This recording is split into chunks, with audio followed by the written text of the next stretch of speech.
Okay, so this is how he's claiming that I am from my mother's side, I come from a Dudley blood, and that is what? A royal blood. Then the side of ancient and always well esteemed and well matched gentry, yet I do acknowledge. I say that my chiefest honor is to be Dudley, that truly am glad to have cause to set for the nobility of that blood whereas I am descendant. And these are written in some letters, miscellaneous letters, prose writings are there. Sir Fluke Grivelli, a dedication to Sir Philip Sidney in the prose work of Fluke Grivelli. Fluke Grivelli was his friend, Sidney's friend and associate, and he knew. And he has written his biography also. So you remember this writer, Sir Fluke Grivelli, and the other writer is Catherin Duncan Jones. So in this prose works we find all these informations. Then Lord Brooke 12, see also F.J. Levy, Philip Sidney. Hello students. Today we are going to discuss one of the very significant topic which is there in your syllabus, MF English, University of Delhi, and this is Sidney. So I'm going to talk about Sidney, and these are some very significant points which you cannot miss. So please pay attention and let's start. The first thing we can see, that is these are the informations which I'm sharing, and these informations are so significant that please see this video again and again, refer it to your friends, and give me suggestion if you feel like. So November 30, 1554, Sidney's father, Sir Henry Sidney, 1529 to 1586, was a gentleman of the Privy Chamber of Edward VI and received his knighthood in 1550. Mary, one of John Dudley, Duke of Northumberland's daughter, and even though Henry participated in helping Lady Jane Grey ascends to the throne, she was disposed and executed 10 days later. He rapidly changed loyalties to Catholic Mary. See, we all know that Philip Sidney, he belonged to a very influent family. I mean, his father, his parents were associated with the court, and by the time when Sidney's father is trying to influence Queen Elizabeth, so there are a lot of controversies going on. There are a lot of problems going on between Queen and Sidney family. So these are the background which we are going to study, and you can understand this background. After that, I'll come to the points where we will be discussing, significant points of this apology for poetry, which is there in your syllabus. So that's how. Let's talk about that. These are the information. So under Elizabeth, Henry served twice as Lord Deputy of Ireland, 1565 to 1571, and 1575 to 78. Yet, despite his strong record, he was never adequately remunerated. Consequently, even though Elizabeth did offer him a barony, the lowest level of peerage, because these are the significant awards or rewards given to the courtiers by the Queen.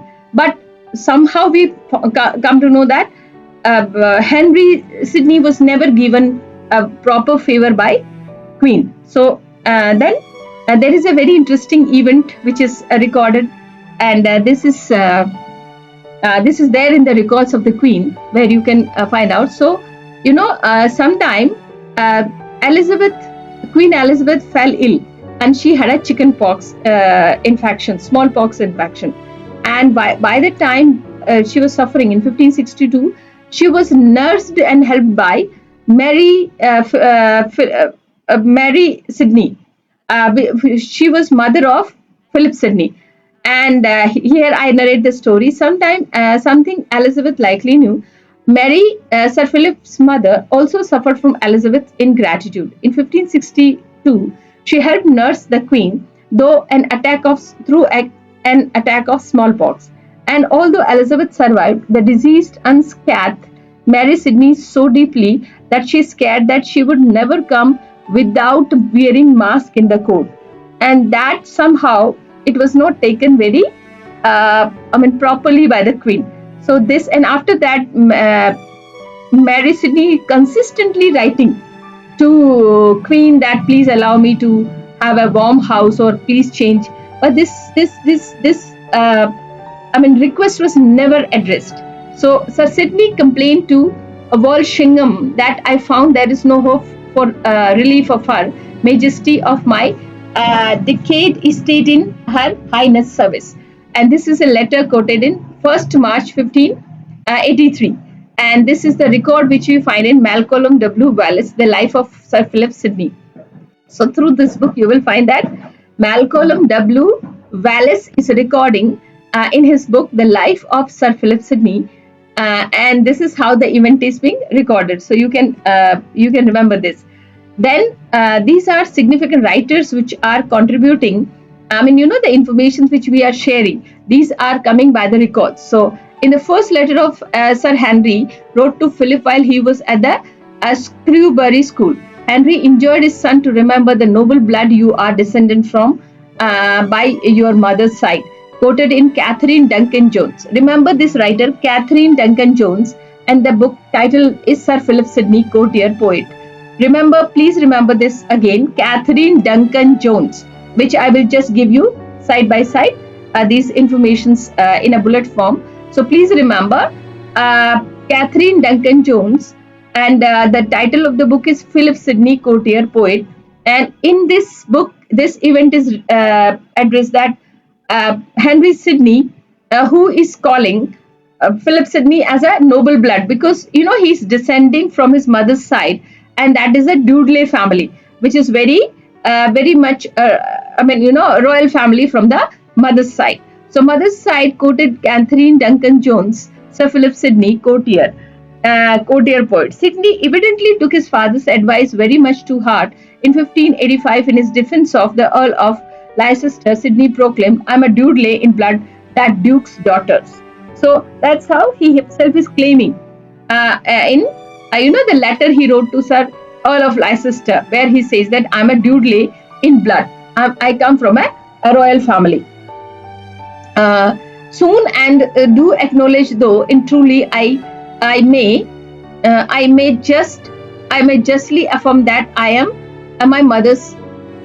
I am by my father's side. Hospital. See Apology, page 110.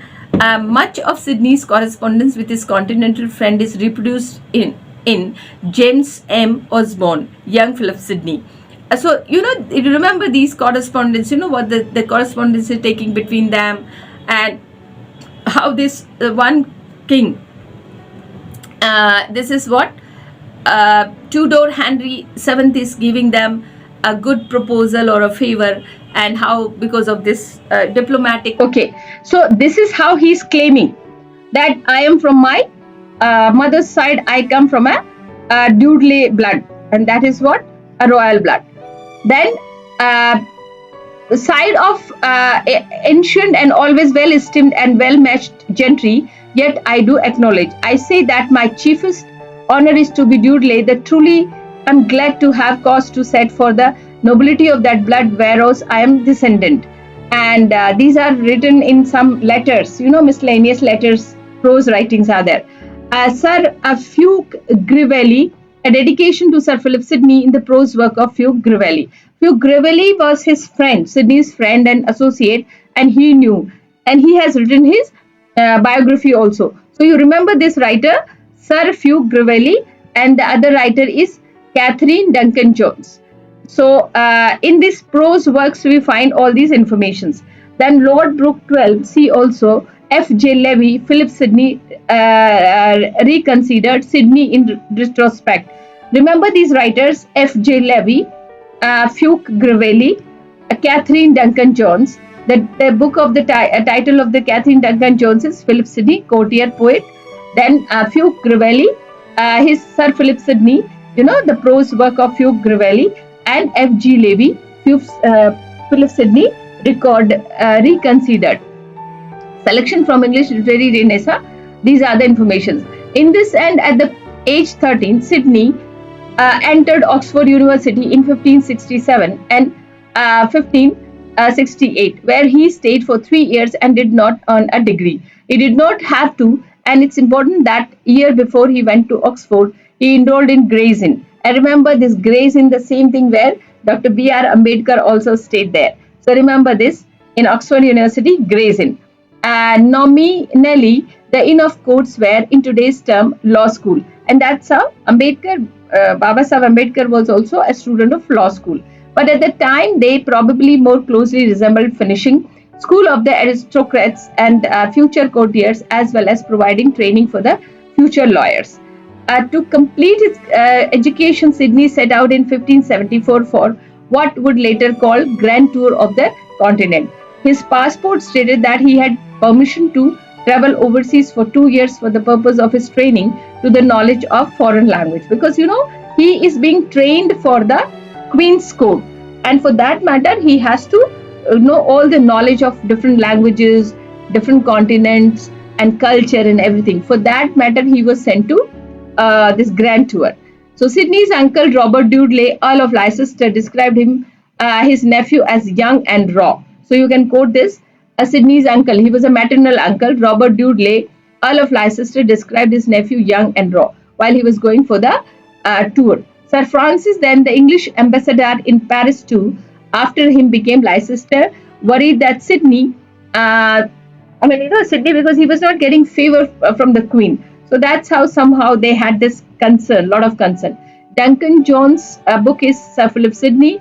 Then Sidney translated part of Mornay de la Verite de la Religious, the trueness of Christian religion, but rather the leaving the work partly done. He asked Elizabethan translator Arthur Golding. Remember this writer, Elizabethan translator Arthur Golding, to complete his task. Mornay is also credited with writing an anonymous Vindicia Contra and highly influential tract. Then these are the books which you have to remember. Arguing the legitimacy of actively resisting tyranny, the work had also been attributed to Philip Sidney's friend and mentor, the Protestant humanist Hubert Languet. So remember this writer, Hubert Languet.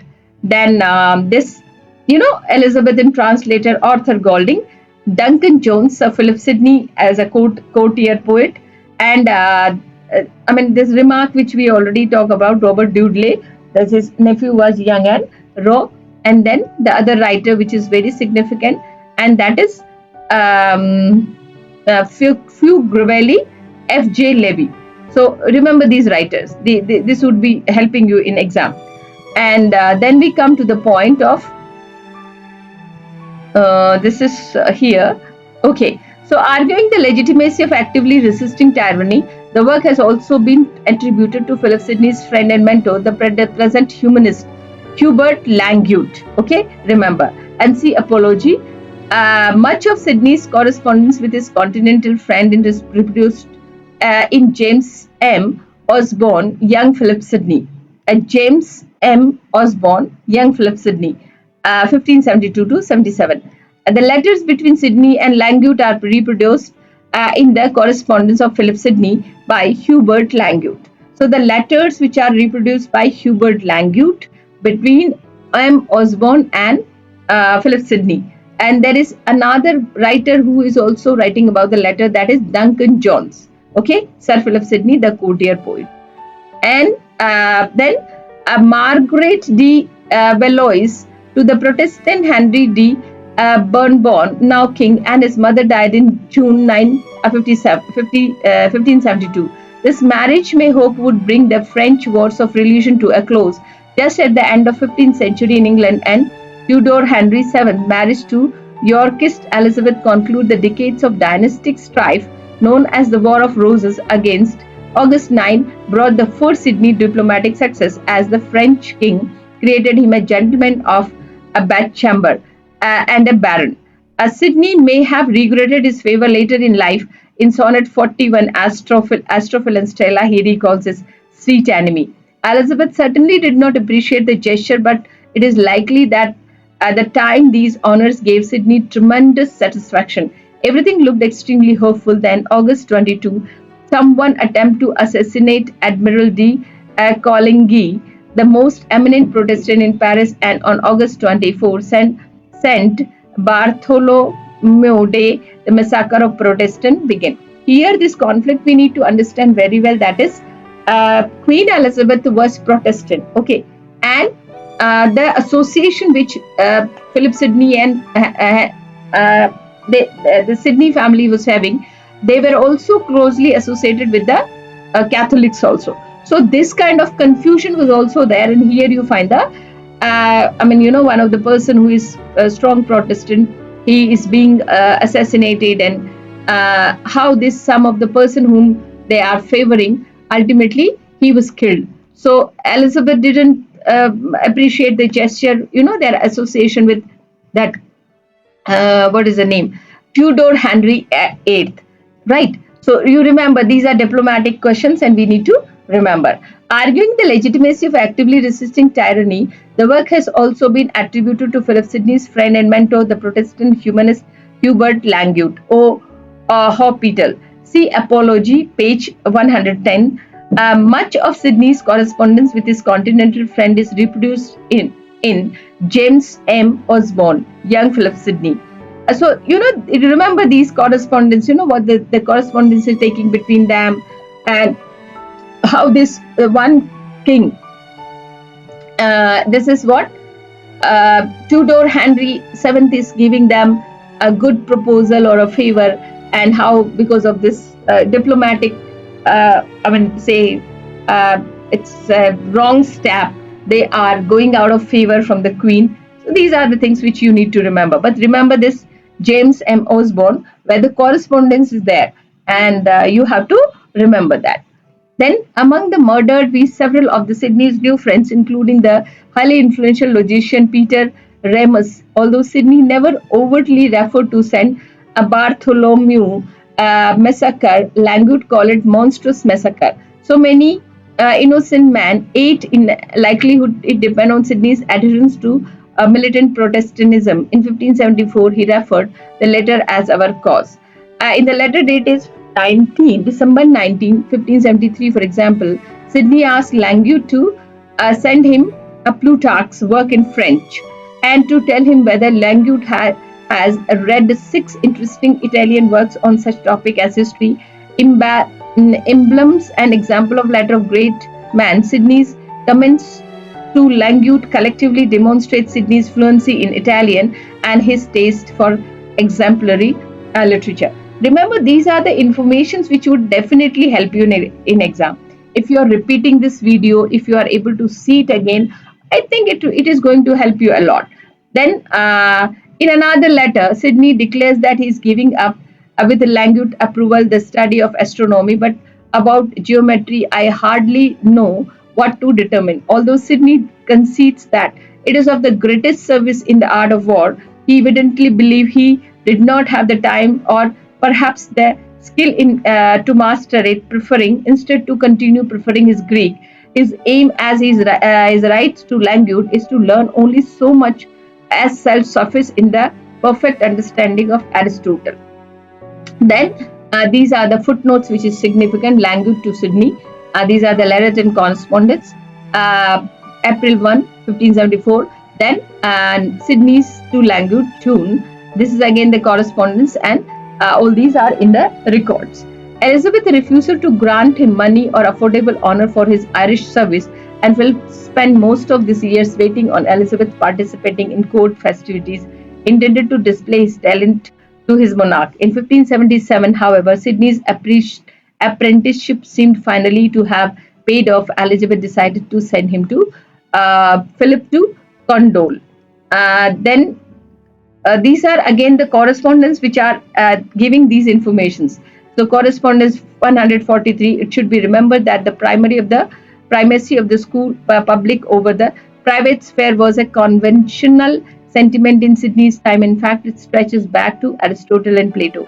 In 17th Languet to Sidney, June 14, 1577, these correspondences are there, which is going to help you to understand Elizabeth's relationship with Duke of Alençon. Actually, this controversy is very significant. where it was a kind of very strategic diplomatic stand of Queen, because this king from the France, he's a duke, okay, Duke of Alençon. He's a Francis person, and they were threatening continuously to attack England.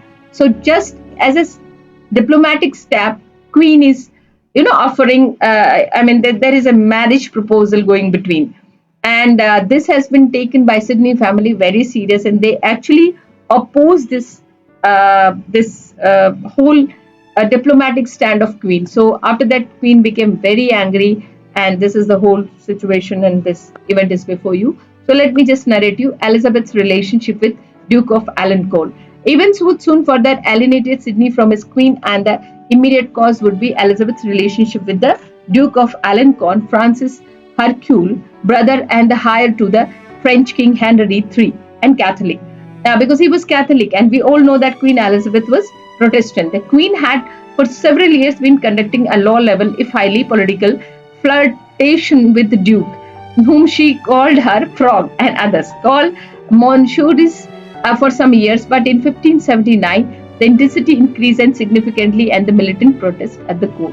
So, this is how it was a kind of flirtation which Queen is having with this Duke of Alençon, who is a Catholic, and Queen was calling this Duke as his frog, and but this event has been taken very seriously by the Sidney family, Henry Sidney and Philip Sidney, and they actually started opposing Queen's this diplomatic step. So this again, divided relationship between Queen and this Sidney family. So you remember these correspondence. Duncan Jones, we all know Sir Philip Sidney. This book is very significant. Roger Howell, Sir Philip Sidney, and then this there's other writers also you can remember.